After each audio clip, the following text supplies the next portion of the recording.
Hello friends, जय गुरुदेव। मेरे channel से दिशावर मंत्र में आपका हार्दिक स्वागत है। और देखिए दोस्तों, आज मैं आपके लिए एक ऐसी वीडियो लेकर के आया हूं कि जिसमें आपको मैं कुछ गोपनीय तथ्यों के बारे में मैं आपको बताऊंगा। तो वीडियो स्टार्ट होने से पहले मैं सभी व्यूवर्स से जो नए हैं मेरे चैनल पर, उनसे मैं प्रार्थना करूंगा कि चैनल को सब्सक्राइब कर लें और साथ में ही बेल के बटन को भी प्रेस कर दें, ताकि जो भी मैं लेटेस्ट वीडियो डालूं उसका नोटिफिकेशन आपको तुरंत मिल जाए।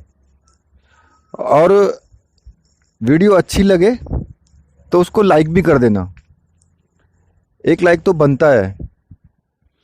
और साथ में ही मैं ये भी कहूँगा कि वीडियो को ना पूरी देखें। अगर वीडियो आप पूरी नहीं देखेंगे तो आपको पता नहीं लगेगा कि मैंने क्या निर्देश दे दिया, क्या मैंने तथ्य आपको बताया, किन चीज़ों के बारे में मैंने आपको जानकारी दी, उनका आपको कुछ पता नहीं लग पाएगा। तो इसलिए मेरी आपसे विनती है कि वीडियो को पूरा देखें। तो मैं जो आपसे आज बताने जा रहा हूँ कि जब आप कोई भी अप्सरा साधना करते हैं, या अप्सरा नहीं कोई भी साधना करें, तो मेन खेल ऊर्जा का होता है, जो हमारे शरीर के अंदर ऊर्जा बनती है। तो आपको ना कुछ चीज़ों का ध्यान रखना होगा और सदैव ध्यान रखना होगा।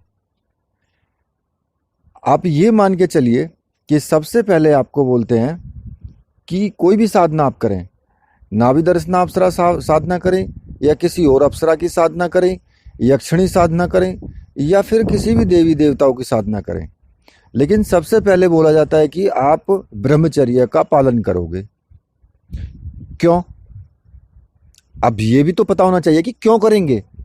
भाई ये तो सबने कह दिया कि ब्रह्मचर्य व्रत का पालन करना है, लेकिन होता क्या है दोस्तों, मैं आज इसी तथ्य के ऊपर आपको समझा रहा हूं क्यों हमें करना चाहिए। क्योंकि जब हम किसी भी मंत्र का जाप करते हैं, तो जब हम मंत्र का जाप करेंगे तो हमारे शरीर के अंदर ऊर्जा बनती है, और वो ऊर्जा शरीर के अंदर समाहित ही रहे, शरीर से बाहर ना जा पाए। और अगर हम ब्रह्मचर्य व्रत का पालन नहीं करेंगे तो ऊर्जा हमारे शरीर से निकल जाएगी।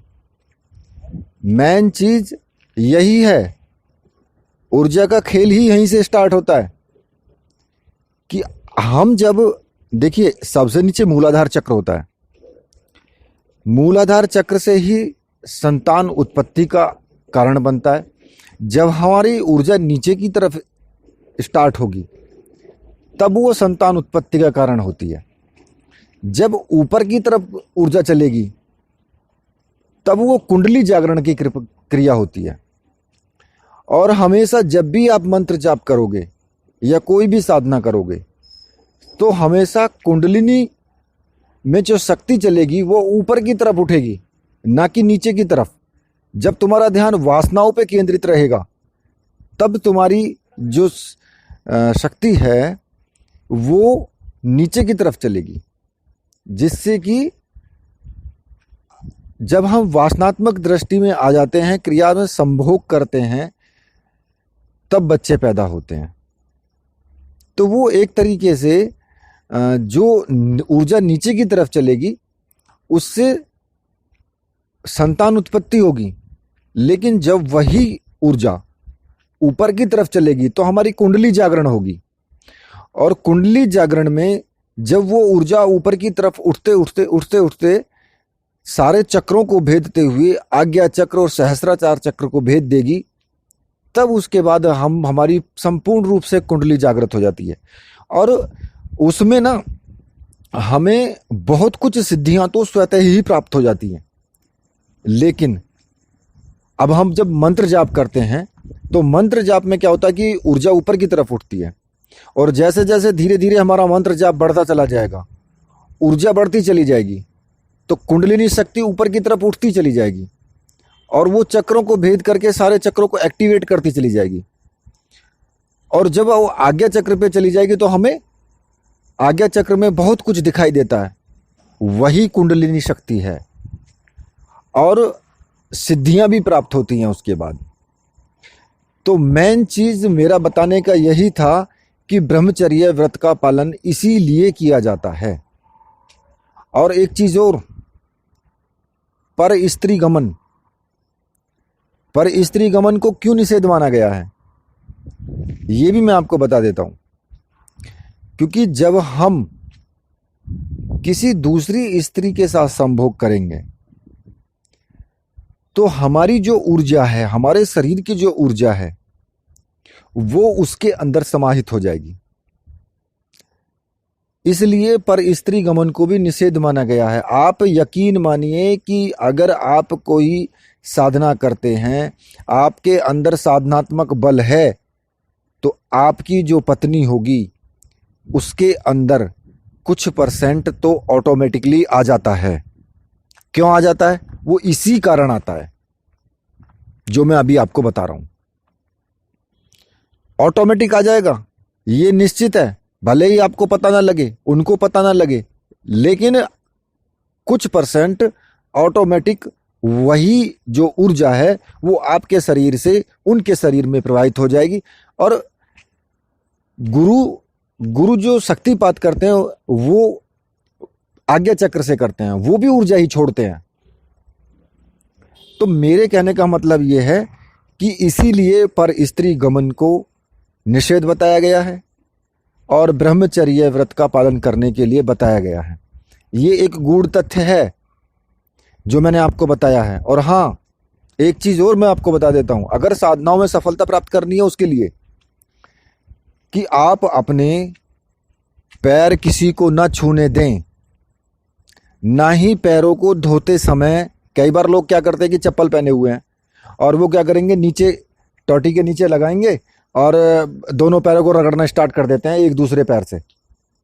तो उस क्रिया में जो हमारा ऊर्जा होती है उसमें घर्षण होता है। जैसे जैसे आप रगड़ोगे पैर को तो उसमें घर्षण बल स्टार्ट होता है और उससे ऊर्जा का क्षय होता है, ऊर्जा खत्म होती है उससे हमारी। तो इसलिए हमेशा पैरों को जब धो तो हाथ लगाकर हाथों से ही धो, आपस में पैर नहीं रगड़ना चाहिए कभी भी। और दूसरा, किसी भी बंदे से, कोई भी हो, आपको अपने पैर नहीं छुआने हैं। इसलिए मना किया जाता है, इसीलिए मना किया जाता है कि जब आपके पैर कोई छूता है ना, तो या साधना में को, या तो आप साधना कर रहे हैं या फिर आप किसी व्रत में हैं, तो आप पैर क्यों नहीं छूने देते? किसी को पैर नहीं छूने देते, मना करते हैं भाई पैर मत छूना। या फिर आप कोई भी इतना परिश्रम करके आए हैं, कहीं धार्मिक स्थल से आए हैं, तो जब कोई व्यक्ति तुरंत तुम्हारे पैर छुएगा आने के, क्यों छुएगा वो? क्योंकि जो आपने पुण्य कमाया है, पुण्य क्या, जो ऊर्जा आपने एकत्रित की है वो उसके आपके पैरों के रास्ते उसके पास चली जाती है। इसीलिए मना किया जाता है कि आप किसी के पैर नहीं छूना है। आप देख लेना, कोई भी अगर व्यक्ति साधना में है, कोई साधु संत महात्मा अगर साधना में है, तो वो आपको अपने पैर नहीं छूने देगा, बिल्कुल नहीं छूने देगा। इसीलिए नहीं छूने देगा वो। तो इसलिए जितना हो सके कम से कम अपने पैर छूने दें किसी को, क्योंकि जो आपका साधनात्मक जो ऊर्जा आपके अंदर बनती है वो ऊर्जा आपके हाथ से निकल करके आपके पैरों के रास्ते कैसे भी दूसरे के अंदर वो चली जाएगी। कुछ लोग तो जुर्राब पहन करके रहते हैं, मोजे पहन करके, क्योंकि मोजे पहन करके रहेंगे तो कोई उनको पैरों को नहीं छू पाएगा। कई बार ऐसा लोग करते हैं, वो इसीलिए करते हैं।